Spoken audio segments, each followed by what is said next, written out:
Hello. There he is. What's up, man? How are you? How are you doing, Drew? Good to see you, buddy. Good to see you too. So you killed your big deer two seasons ago, like here. Like 300 yards from You here. can't say 400 that. yards, yeah. You gotta be quiet about these things. Yes, where we watch UFC and college football and just kind of an overflow. Got 2 beds down here, but My invite must have gotten lost in the mail. hey, man. Yeah, we got to climb the ladder. We're climbing the ladder now, man. What is that deer Yeah, in the where's- corner? The big one. Yeah. Well, that was a major fumble. You know how we film hunts and stuff like that. You know, and you always worry about double punching and not recording stuff. Yeah. Well, that one never got recorded. Biggest buck. Yep, that was Ohio deer too. You killed that deer? 247 mainframe 9-pointer. No way. Yep. Actually, 35.5-inch main beams. Second, the G2 on the left side is 18.5 inches long. But my cousin filmed me. This was pre-bone collector. This was mid-2000s. Still talk or? Well, yeah, but I mean, he was working for free, so you can't, no video of it at all. Just Oh yeah, man. nothing. Golly. That's insane. I just got home from Ohio yesterday, scouting up there, knocking on doors. Columbus. Some spots. This was in the Columbus city limits. Well, that's where we've been. That's where knocking. that was? Well, not the city limits, but close proximity. We gotta show you some pictures then, because Yeah. it's Yeah, I'm crazy. from It's Ohio. crazy I what's up gotta there. I'm from Ohio. Oh, you I was are born in Ohio, yeah. in Columbus area. Dayton, Okay, Ohio, yeah. So I was just in Cincinnati. Oh yeah. But yeah, we've been to Columbus a couple times this summer.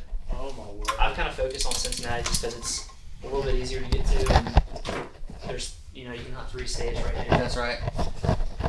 But Columbus has one, that's for sure. That thing is ridiculous.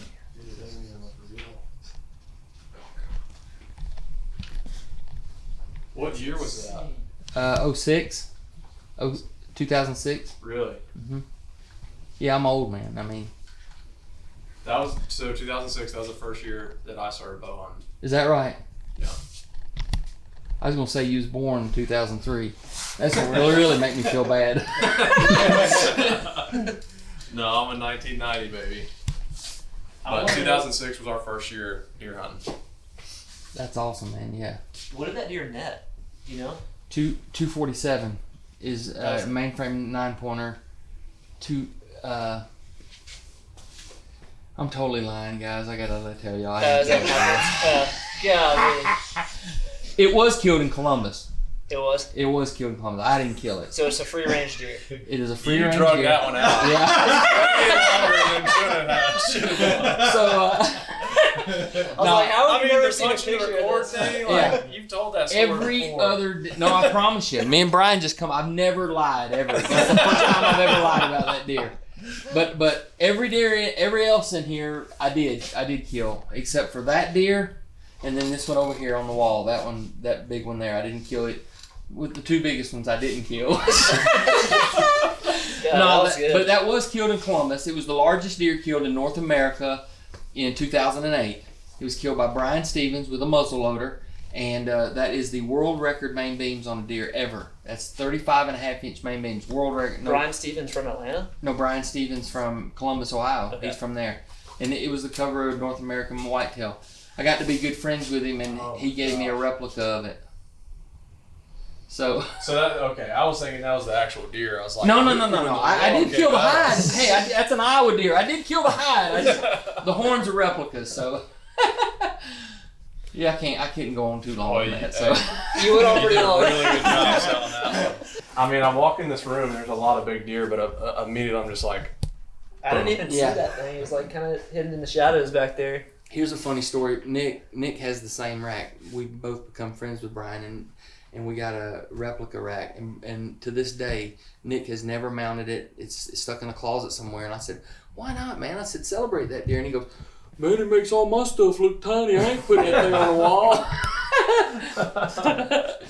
Yeah, that's a cool story about that deer. He was hunting that morning, didn't even know the deer was there, and a coyote came by running a deer, and he shot the coyote, got down, and then he disrupted his hunt, pulled the coyote up underneath his stand, and that deer came by running a doe, and then he got down and went lunch. You know, if it's during the rut, I mean, we'd camp out till dark. We'd sit there till dark if that deer's running does around your area. Mm-hmm. He went back, got some lunch, came back that evening, and killed him with the muzzleloader. So he didn't have pictures of the deer. He didn't know anything about it. No. Gosh, could you imagine? Yeah, I know. I mean, that thing is unreal. Yeah, it is. The deer right there next to it was killed right here on this property. Yeah, the other one was killed right here. I bought this property in '99 and killed that one in 2000. Where are the two that you killed two last year out here? The year before last in 20. Okay. Yeah, they're upstairs. Gotcha. Yeah, they're upstairs. Now one of those was your biggest buck to date, right? Yes, it grossed 186. Okay. I killed it. I with knew a that, muzzleloader. so I don't know why I fell for that. Yeah. So we're here in my self-proclaimed archery dojo, and I've got the pleasure of setting up Mr. Drew's bow. This is Drew and Lee. They're from Seek One. They're from city of Atlanta, Georgia boys, by gosh. So we're here working on their bow, trying to get them dialed in. And man, I mean, it'll make my heart beat just a little bit faster to know that this bow could potentially kill another giant in some city limit across this great nation. So that's my little bit of contribution. So we're just proud to work on his bow and get him tuned up and see what we can't do. Any bit of luck that you can sprinkle on that thing, Oh man, I'll take all I can get. We'll do it. I'm a firm believer in that luck. I'll take it every time over some skill. Is it bad that I went to Alabama? To try to hunt? No, for school. What? Oh, you did? I'm not a Georgia Bulldog. Oh, I didn't say that. I said Georgia boys. I know, but I know Okay. you're, I know Oh, yeah, you're, yeah. I know you're a Bulldog guy. No, you're still SEC, so we'll. Okay. Yeah, it's not all bad. I'm still a Georgia fan. I just went to Alabama. I understand. It's all right. I am too. When Georgia ain't in it, I'm pulling for Alabama too. Level this way. So is that little screw right there? Exactly. Yeah, you take this, you loosen this screw. I don't see where there's such a thing as too stiff of a spine, because once the arrow is absorbing the energy of the bow, what is a problem with too stiff? You know, too weak is a huge problem. Part of the reason of having a D-loop is to relieve the tension of the apex of the string. So you put the D-loop on there and you're shooting directly behind the nock.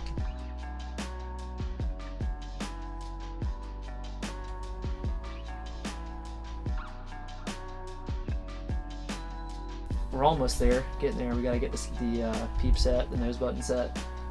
And this is my first time pulling 80 pounds, so if this doesn't go well, you gotta cut this out. Wow.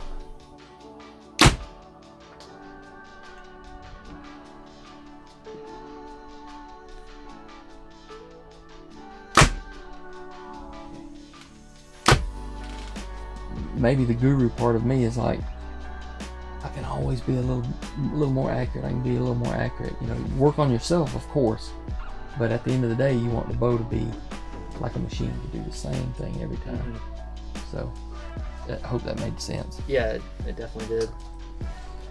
Do you pay attention to your bubble every time? I was gonna ask you that. When I'm shooting a target, I do, but like, I don't think I really think about it too much when I'm shooting an animal. Like, it doesn't even. I it's totally more of an get instinctual thing at that point for me. And hopefully it gets to that point, like great practice.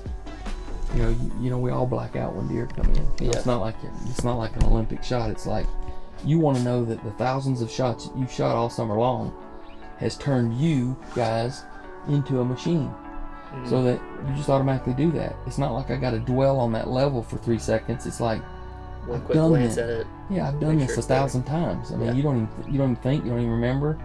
You just on autopilot. You black out and kill the critter. All right, we got her all set up. Stepped outside. I'm not gonna sight her in right now, but I'm gonna sling a few arrows and just see how she feels. But I appreciate you putting the time and love into this one. Oh, you're welcome, man. Yeah, we got to get a few settling shots, but I think we're well on our way. Yeah, for sure. And I learned a ton. I mean, we split some serious hairs here today. But it's crazy just how like deep you've gotten into the archery game. Well, I mean, I love it, and it's all I've done for the past 35 years. So I mean, surely something had to stick. You know what I mean? Yeah. So no, I just love it. I love everything about it. There's just, Ted says it all the time, the mystical flight of the arrow, but it is. It's magical, and I can't get enough of it. So I appreciate you guys coming down. Appreciate all you do for spotlighting we've, Georgia and whitetail hunting. We've looked up to you for a long time, whether you've known that or not.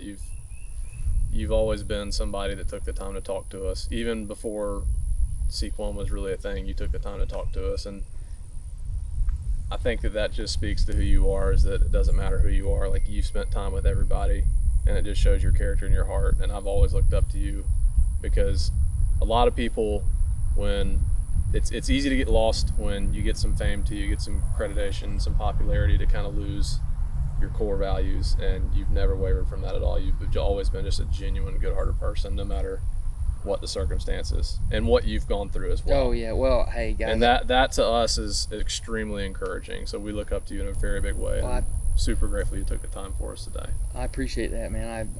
We're just blessed to be here, and but certainly blessed to carve out living in the industry we all are. So, I mean, I don't know any other way to be, but just, you know, blessed and treat people like you want to be treated. So, Yeah. Well, let's shoot a few arrows. Okay. Drew, we're gonna make sure you're on, son. All right, let's see here. Oh man, that's still heavy.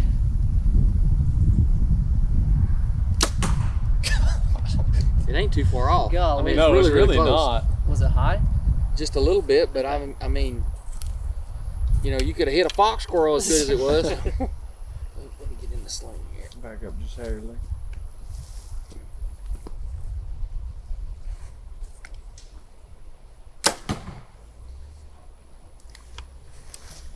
Where y'all aiming at? I'm aiming Just at a the big cross. target? Yep, just hit it right in the middle of the cross. So I've actually, well, I'll tell you after I shoot. Though.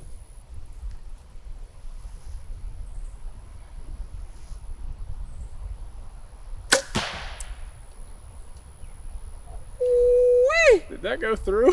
Yeah, It there's looks a like it soft does. spot right I there. think I hit the Yeah. soft spot.